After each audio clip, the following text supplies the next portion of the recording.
Okay, so the artist from Dragon Ball Super gave us a look at Goku and what is basically going to be essentially his final form. Now you're probably thinking like, yo, isn't that something that we should be seeing in the, manga and the anime? Is this a transformation that goes past Ultra Instinct? Like, what are we talking here as far as final form? And why are you quoting final form like that? What is this? Well, this is actually something that we've seen somewhat before that was never officially introduced into the story based on a design from Akira Toriyama a while back. And yeah, aside from this Dragon Ball news, we got stuff about Kagurabachi, One Punch Man, and a new manga that's coming from a DC adaptation. So yeah, without further ado, let's jump into another exciting episode of Whatever News! The only news source that provides anything and everything anime and manga related, and we don't bore you, we get into it. Let's do it! This is not a Super Saiyan transformation. This is not an extension of Ultra Instinct. This isn't the mastered Ultra Instinct Super Saiyan Ultra Instinct. This isn't Super Saiyan God form. This is a totally different animal, so to speak. Because basically in the past, the original creator Akira Toriyama of Dragon Ball had gave us a design of what Goku is going to look like basically in the end of this whole thing. Essentially, he gave us what Goku would look like as an older gentleman, so to speak. And this was a while back with the original quote. Toriyama said, "That's why I don't really know when Dragon Ball will end or what will happen in the future. Maybe Goku will end up becoming an old man like this." And for the most part, it was a pretty decent design. I ain't gonna lie, I'm not gonna hate on it. It actually was like, oh, okay, kind of gives you a little bit more of like his sensei's look mixed with, again, at the end of the day,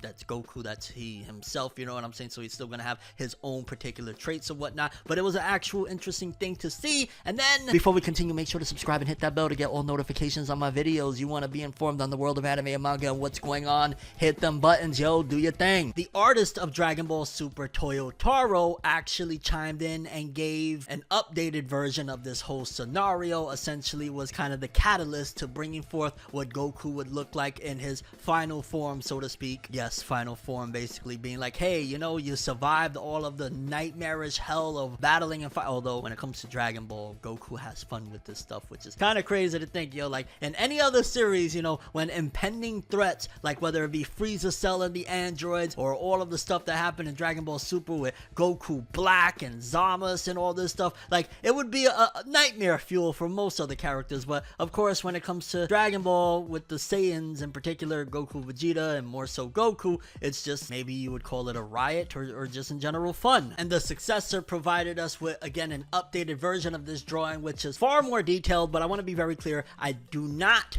want to in any shape or form shade or say anything negative towards Toriyama's original design. In fact, there's some people that they very much so prefer the original design that Toriyama gave forth of this, older form of what Goku might look like at the end of this whole scenario. And I'm also going to add in that this is a might look like, Dragon Ball is so much entrenched in what's happening in the right nows, so to speak, that things can change. You never know which way this narrative could go. That, yeah, we got these kind of concept designs based on, pre-existing ideas and pre-existing notions or whatnot, but that doesn't necessarily mean that that's the end all be all, that this is 100% Goku's final form. Goku, when he gets older, this is exactly how he's going to look like. But I ain't gonna lie, I'm not gonna cap at all. Like, this is an incredible design for the most part. The way Toyotaro did it, it just really gives off just such a like, you could tell that he spent a lot of time making sure he got this one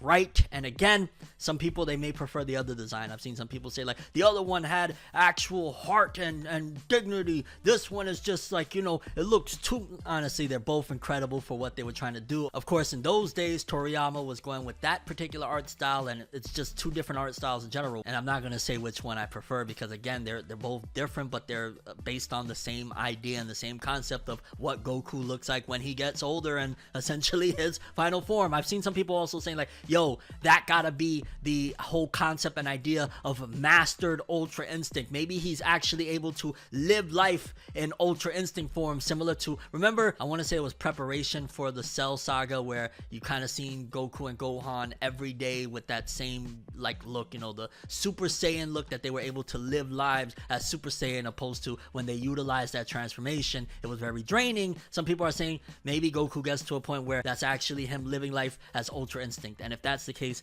that would be insane, because then that would also mean between now and then, like if this is just his base form, if, you know, becoming an Ultra Instinct God mastered form is base form, then what the heck can he do when he powers up? And having the extra little pieces that are homages to, you know, his previous senseis and whatnot is just a great touch. Honestly, all around these designs are great, and it's really cool that Toyotaro kind of brought something back from the past, so to speak, and re-implemented it and kind of reutilized it in a special way to demonstrate, because I think this was for like the 100th drawing that Toyotaro has done, because he's been doing so many different drawings throughout like the years or whatnot, and this was like a big celebration or celebratory piece to kind of, you know, just celebrate all of the art that he's done over these years. And with this one in particular, he made sure to do something extremely special, and again, a nice homage to Goku, and in particular giving a little bit of insight into this one. Honestly, I would just love to see like Dragon Ball, and I don't want to get into any like negative territory here, but I will say this: the Dragon Ball timeline has been stuck on or set in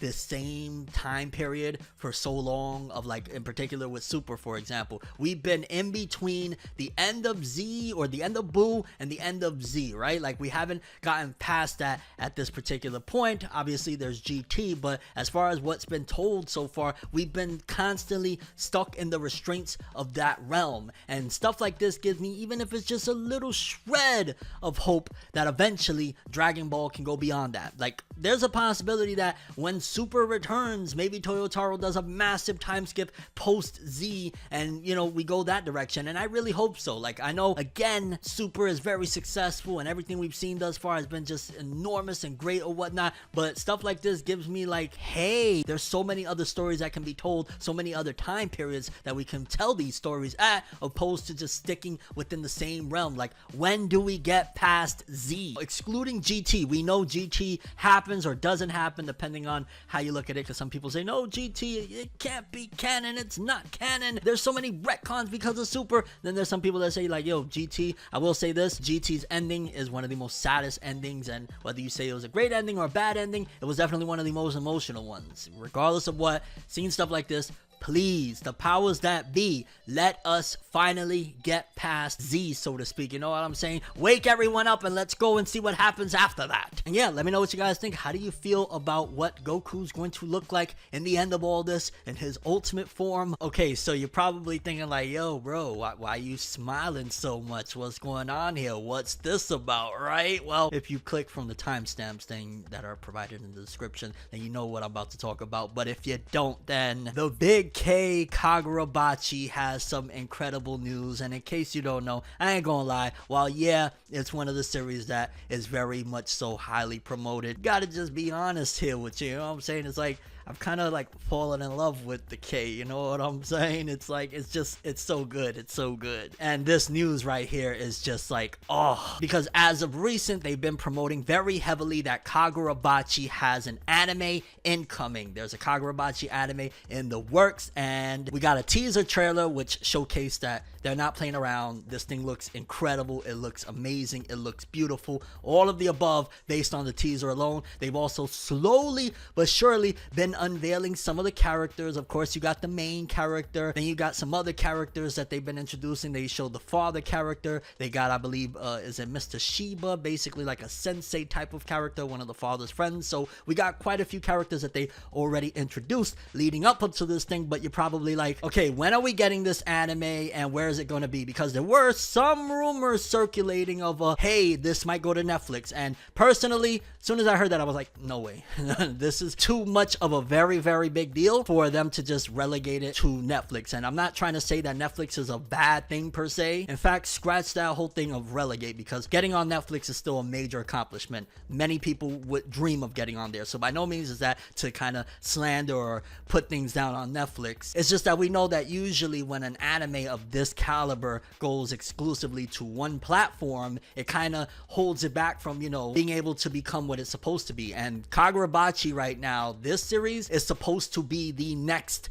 big thing. Like, this is supposed to be the next, and I'm not equating it to quality or the type of series. I'm just saying, like, flagship wise, the series that holds everything up, the series that is supposed to be, you know, on the banner of Shonen Jump, a la a Naruto, One Piece, or Bleach, or, you know, Dragon Ball, Yu Yu Hakusho, Kenshin type of deal. Just mainly one of the big key players of this whole thing. And if it was just exclusive to like one platform, or in particular exclusive to Netflix, I'm not so sure it would actually go that route, especially considering the fact that majority of anime people, while yeah, Netflix recently unveiled some stat that like they have majority of the anime people, I would argue that regardless, usually when we see an anime get exclusive to Netflix, especially the way that Netflix does things, it rarely really goes the route that ultimately leads to being, again, the next One Piece, the next Naruto, the next Bleach, the next Dragon Ball. And again, I'm exclusively speaking about popularity and flagship wise, nothing else. This is a series in and of itself. It almost feels like an action movie every freaking chapter that we get. And the big news is that Kagurabachi's new anime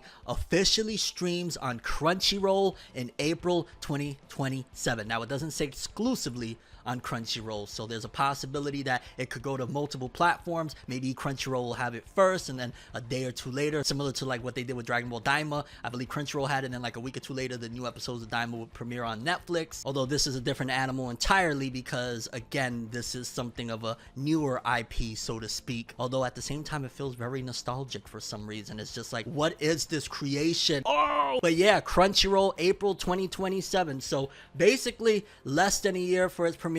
It's still a ways off, so you could definitely tell that the way that they're, I don't want to say rolling out the red carpet or whatnot, but considering that we're right now June 2026 as of the recording of this one, and this thing premieres all the way in next year April. Oh, Shonen Jump and Shueisha are not letting this fail at all. Like, they're doing promo pieces, trailers now leading into all the way over there. I can only imagine what's going to come the closer we get to this release date. But yeah, Kagurabachi is about to take over, and I ain't gonna lie, I'm just so excited. Like, shout outs to the author that has been getting their rest, seemingly, supposed to be anyway. You never know with some of these authors, because look at Tagashi, homie's supposed to be on rest and he still be cooking up and doing all sorts of stuff. But yeah, the author, despite them being on rest, they're probably doing some stuff. They're probably still working in some capacity, so that way when they come back, they're better than ever, on top of the fact that while all of this is going on, again, the anime is in preparation, so they might be consulting with this person, or at the very least having some appearances of some sort. And this is ultimately going to be a major test as well. And what I mean by that is this is going to test the landscape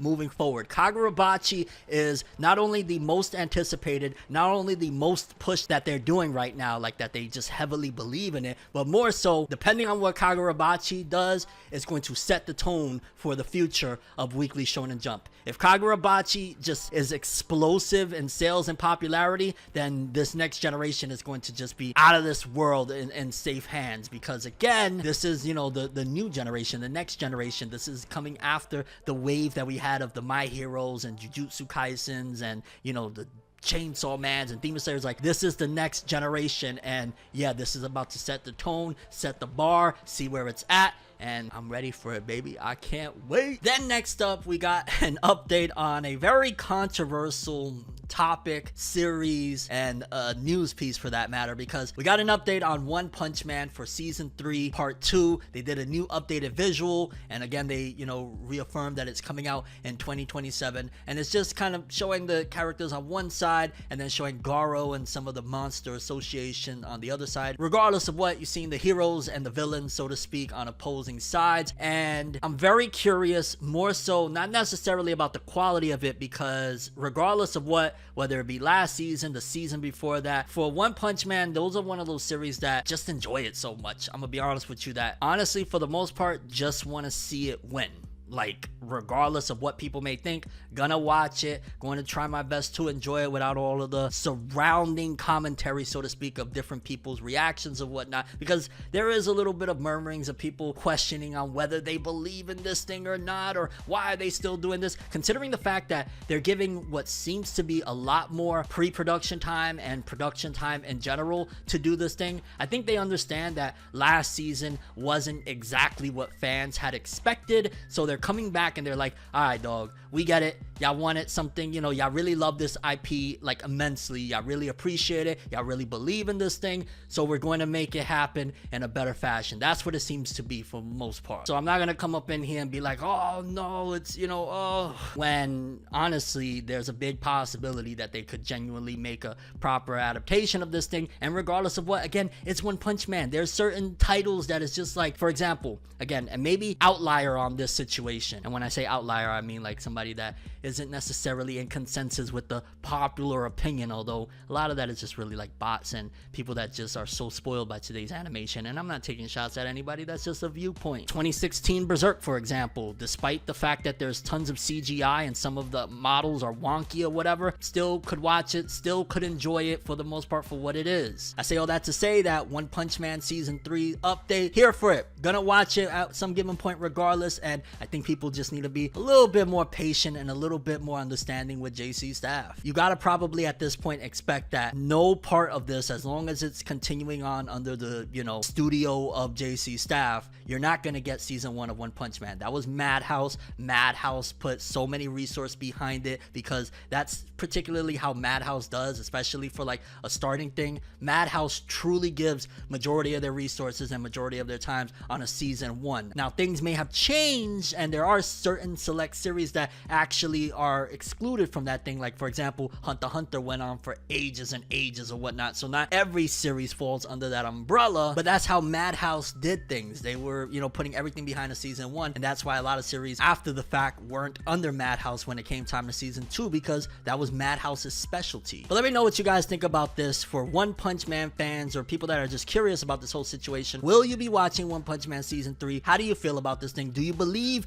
in the ability of the studio to make quality? And your overall thoughts and expectations? Still looking forward to it, still gonna watch it. And then last but not least, this is a story that probably many people maybe don't want me to cover it because it's not, you know, traditional in a sense to Forever News or whatnot, but sometimes this person has to make the choice and decision on whether or not they want to cover a certain story, and this is one that I felt I wanted to cover because there's an official DC licensed manga adaptation set to begin of serialization on July 2nd for Joker. So essentially Joker is getting a official manga adaptation, and here's the description. The Joker, Gotham City's charismatic villain, has had enough of the United States due to the relentless surge in prices, so he's decided to head to Japan in search of a new base of operations. So many questions. So like, is Batman gonna come through in Japan, or is he gonna be handled by the higher ups of Japan, like, you know, just regular, like how is this all gonna go? And more so for the most part because it's probably a lot of people that are going to be looking at this thing like, first of all, why is Japan gonna even allow the Joker to come over, right? Like in universe and IRL, like, yo, why are they making a Joker manga? And honestly, for this person personally, I think so long as, you know, the fandom behind it and the series in general understands and plays its part and you know, understands what the situation is, plays its role or whatnot, don't think it's, you know, the worst deal in the world. And that's not coming from any condescending tone of like, aha, you come to Japan, we're better than you. It's just, we know how these situations and this situation in particular can work. Like, we don't want the fandoms, this Joker situation to come and think like, yo dog, you're not Kagurabachi, this is not, you know what I'm saying, that's ours, that's this person's series right here, okay? So let's make that very clear, and yeah, just respect and all that good stuff and make it a good story. You know, that's really all that needs to be said. If anybody misconstrues what's being said right here, then that's on you, but I don't want to just completely be like, get out of here, you know, we don't want the Joker, you know. And I gotta imagine in universe as well, the, you know, people at the higher ups of this situation, they're probably not like gung-ho after, you know, I mean, it's the Joker and all the crazy things that he's done. So we'll see what happens.